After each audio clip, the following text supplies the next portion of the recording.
The night was pitch black, the moon hanging low, casting long shadows that danced on the winding highway. Jake had been driving for hours, and his exhaustion was beginning to catch up with him. His knuckles were white as he gripped the steering wheel, his eyes heavy from the late-night shift he had just finished.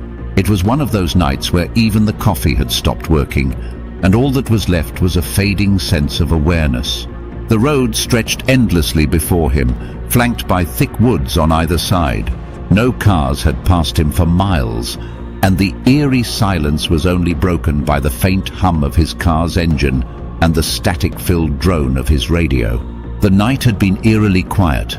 Jake glanced at the clock on his dashboard, 3:15 a.m. A sense of dread began to settle in his gut, but he pushed it aside, telling himself he was just tired. As his eyes began to droop, the sudden flash of a figure appeared in his headlights, a woman standing by the side of the road. Jake's heart skipped a beat, adrenaline jolting him awake.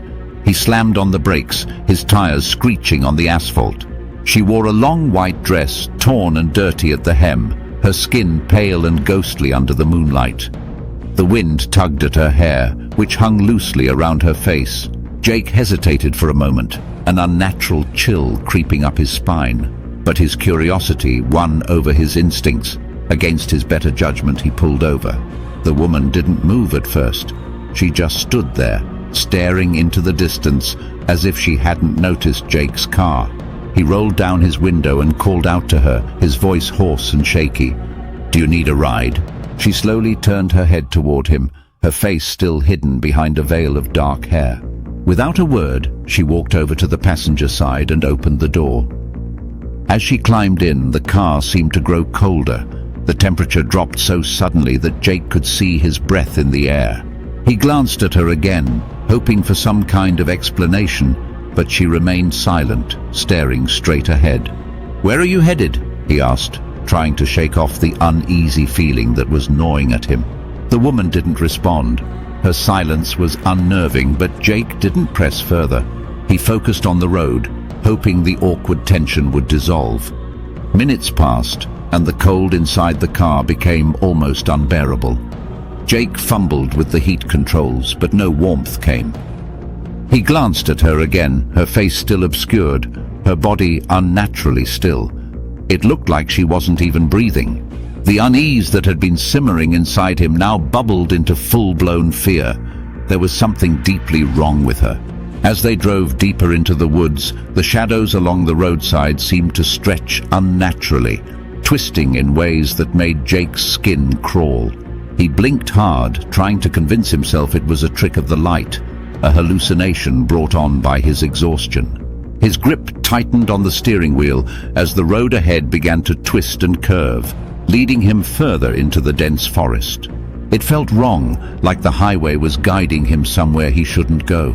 When he couldn't stand the silence any longer, he asked, "What's your name?" Her response came in a low, hollow whisper, as if the words themselves were dead.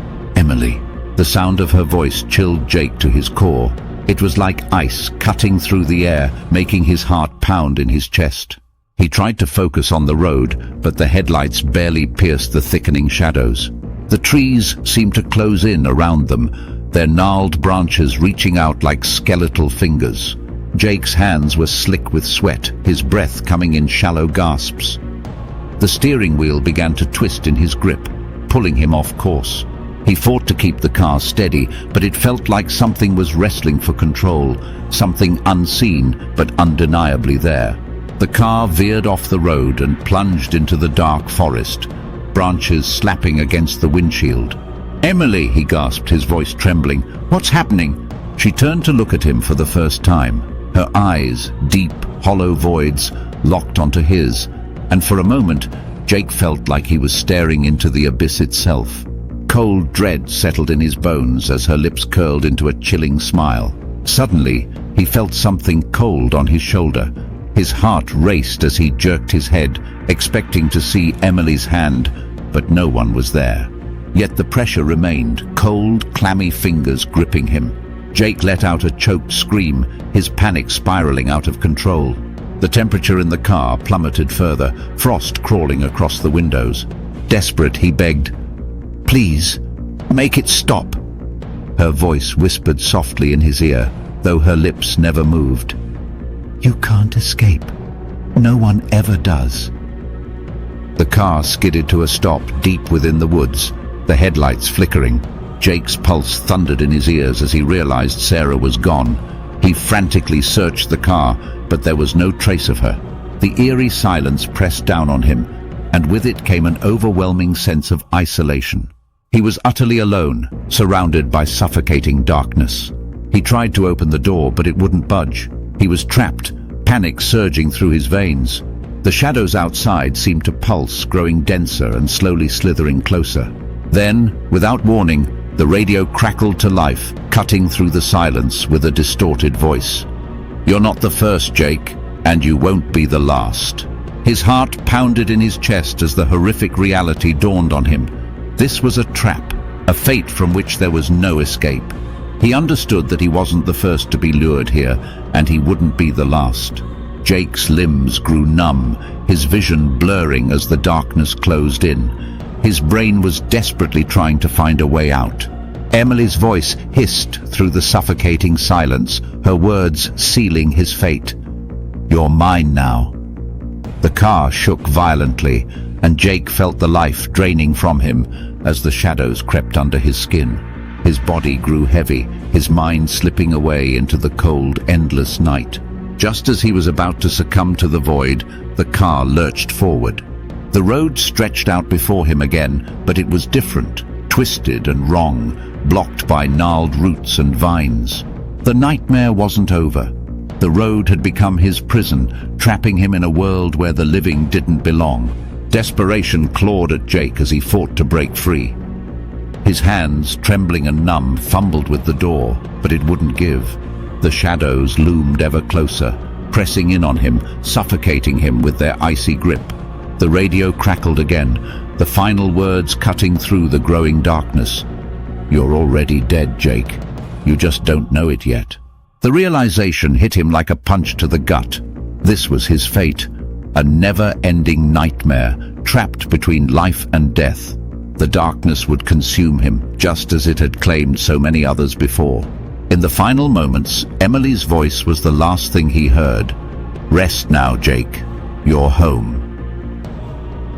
As dawn broke over the quiet highway, a passing truck driver spotted an abandoned car on the roadside. Curiosity got the best of him, and he pulled over to check. But when he peered inside, the car was empty. No sign of life, only a chilling cold that crept up his spine. Unease settled in his gut, and without another glance he drove away, unaware of how close he had come to becoming the ghostly hitchhiker's next victim.